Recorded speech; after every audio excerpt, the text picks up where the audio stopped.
Hello guys. Today we learn about how to use justified layout in Ultimate Portfolio. Open WordPress dashboard and install Ultimate Portfolio plugin. Now click on Pages, Add New. Write any title name. Click on Add button to add the Ultimate Portfolio. First select a content source you need. Click on Upload Media to add images. Click on Continue.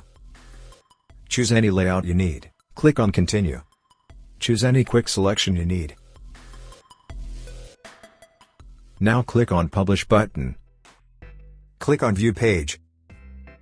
Ultimate Portfolio is successful on your page.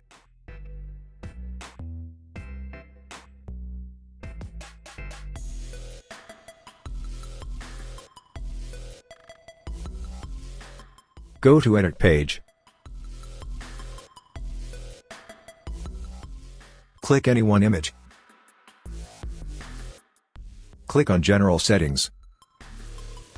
You can set image count.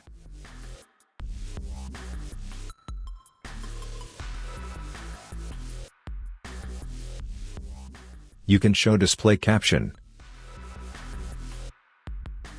display description, display category, set image height,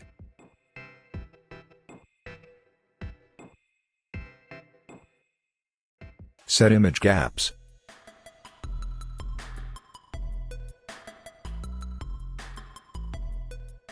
Now click on Update button. Click on View Page. Your page settings has been changed successfully.